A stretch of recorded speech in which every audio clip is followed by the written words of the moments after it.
दोनों साथ साथ कर लेते हैं, मुद्दा पहले उसका एनवायरनमेंट कर लेते हैं। चलिए एनवायरनमेंट का बोलिए पहले। Now I request Honorable Minister Shri Suresh Prabhakar Prabhuji to inaugurate this facility, which will be implemented from 1st April 2017.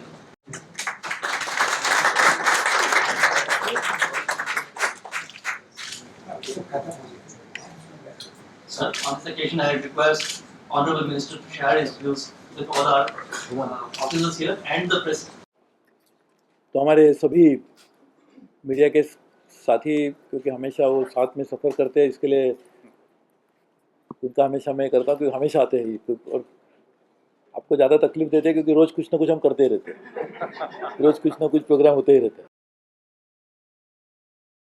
आपको याद होगा कि जब हम रेल में कुछ सुधार करने की कोशिश कर रहे, रेल में ज़्यादा से ज़्यादा अच्छी बात करने की कोशिश कर रहे, तो उसका कुछ मकसद होना चाहिए। क्या आप कर रहे हैं क्योंकि कुछ कर रहे हैं कि कुछ मिशन है?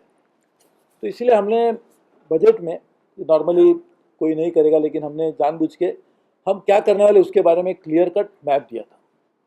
उसमें 4-5 चीज़ हमने कही थी। एक तो था कि लोगों को टिकट ऑन डिमांड मिलना चाहिए, safety over a period of time, very few zero accident means almost safety होना चाहिए, हमारी स्पीड बढ़नी चाहिए, साथ ही में जहाँ जहाँ रेल नहीं पहुँची वहाँ पहुँचे, ऐसे 5-6 हमारे बिंदु थे। और ये करने के लिए 1-2 दिन का काम नहीं है।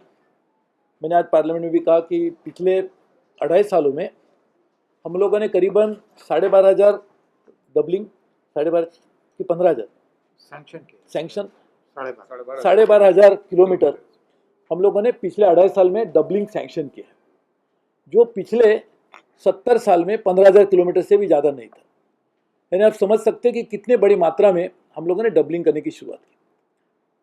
डबलिंग के बारे में इसलिए मैं जिक्र कर रहा हूँ कि जैसे आपके हमारे जो सभी मेंबर्स, चेयरमैन भी है, मेंबर्स भी आपको बताएंगे कि हमारा जो नेटवर्क है वो कंजेस्टेड है, हम कहते हैं, लेकिन कंजेस्टेड कहाँ पे है कि almost 60% of our traffic is handled by about 16% of our railway network. 16% network handle 60% of traffic. तो जब तक आप निवेश तो करेंगे, लेकिन मैं सोचूंगा कि मेरा चुनाव क्षेत्र वहाँ पे, मैं जहाँ वहीं पे लगा देता हूँ, तो ठीक है, रेल का नेटवर्क बढ़ेगा, रेल को कुछ ना कुछ तो लाभ होगा ही। लेकिन क्या हमारी जो आज की समस्या, जो 4-5 मैंने आपको बिंदु कहे, इससे जुड़े हुए हैं।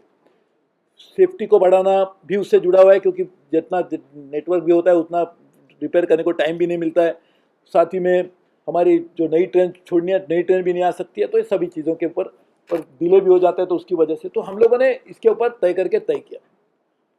उसी तरह से तो ये जो काम जब पूरा होगा अगले 2-3 सालों में, तो मुझे विश्वास है कि जो 2020 का हमारा टारगेट है वो बड़ी मात्रा में हम उसमें हासिल करने में कामयाब रहेंगे।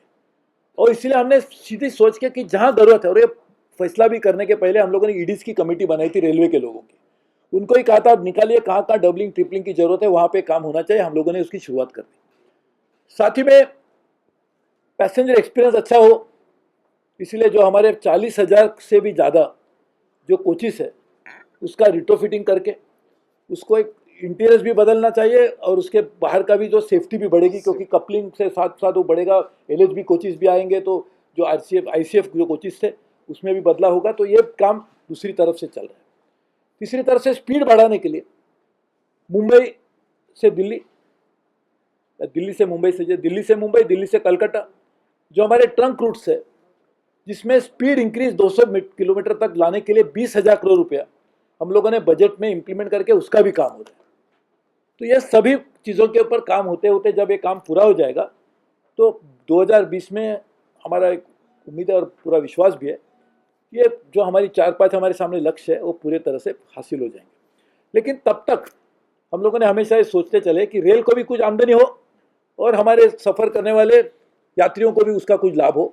ये सोचकर जो नई योजना हम बनाए जा रहे हैं, उसमें एक योजना आज ये है कि कुछ ऐसी ट्रेन जो हमारी शताब्दी, ये जो प्रीमियम ट्रेन जिसको कहते हैं, राजधानी है, शताब्दी है, अभी हमसफ़र नई ट्रेन आई है, तो इसमें भी यदि वैकेंट सीट जा रहे हैं तो हमें भी उसका नुकसान हो रहा है और पैसेंजर को नई टिकट मिल रहा है। तो क्यों ना हम एक पारदर्शी व्यवस्था बनाए कि जिसके तहत रेल की भी आमदनी बढ़े, लोगों को भी लाभ हो। तो इसको सोच के ये विकल्प आज जो बन रहा है, तो इसके ऊपर काम करने की शुरुआत हो जाएगी। और मैं कोई भी नई योजना आती है तो उसको रिव्यू करना चाहिए रेगुलरली। मुझे नहीं लगता है कि एक योजना कर दी और उसको लगातार चालू रहेगी। तो ऑल आवर प्राइसिंग, तो इसके लिए भी हम लोगों ने दूसरा एक, मैंने हमारे मेंबर ट्रैफिक को कहा था, उसकी पूरी एक ये भी आ रहा है कि प्राइसिंग कैसे हो। फ्रेट में आपने देखा होगा कितनी बड़ी मात्रा में हम लोगों ने सुधार करके आज फ्रेट कम भी हो रहा है और उसके हमारा वॉल्यूम भी बढ़ रहा है।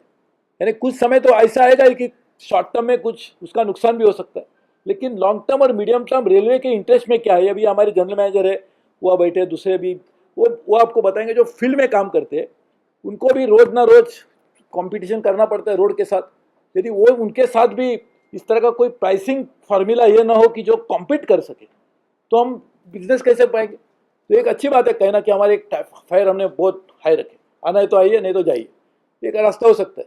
हमने एक अच्छा खाने का होटल खोल दिया, रेस्टोरेंट, आपको खाने का तो आइए, भूख लगे तो हमको मालूम नहीं, पैसा है किस जेब में तो अंदर आइए। तो हमारा धंधा नहीं हो रहा है, लेकिन हम खुश है क्योंकि हमारा प्राइस सबसे ज़्यादा है।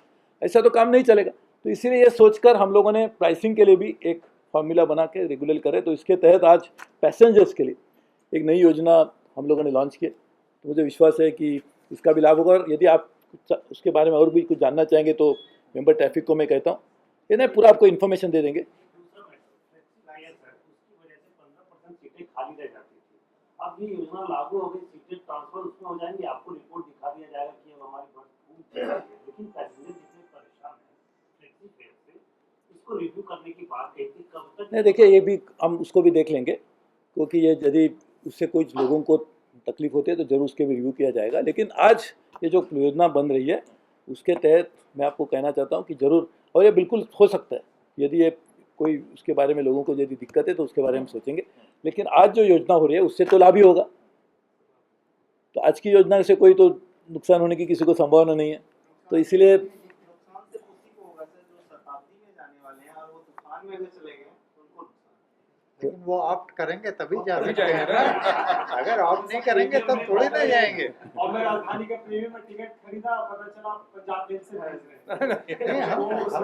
अरे बॉस, आप ये भी सोचिए कि जरा आप ये भी सोचिए कि रेल ये सब करने के बाद भी रेल लोगों के लिए, ये तो थोड़ी ये भी सोच के करना चाहिए कि रेल चलेगी कैसे। जब कुछ कमाएंगे तो रेल चलेगी ना। तो रेल का जो प्रॉफिट आ रहा है वो तो कोई घर में तो नहीं ले जा रहे, रेल के निवेश में लगेगा। अभी 3.5 लाख करोड़ रुपया हम लोगों ने अगले 2.5 साल में, पिछले 2.5 साल में हम लोगों ने निवेश करने के लिए तय किया। तो 3.5 लाख करोड़ रुपया तो हम कोई पैसेंजर से तो नहीं ले रहे, लेकिन कम से कम थोड़ा तो साथ में कुछ करेंगे तो ही तो आमदनी तो आएगी। तो ये भी आप थोड़ा अवेयरनेस क्रिएट कीजिए कि देखो ये देश के हित में, लोगों के, रेल अच्छी होगी तो सबको अच्छा ही है। और हमारे जो फेयर्स है रेलवे के देश में, हमारे देश में, वो कहीं से भी आप कंपेयर कीजिए वर्ल्ड में, ये बहुत कम है।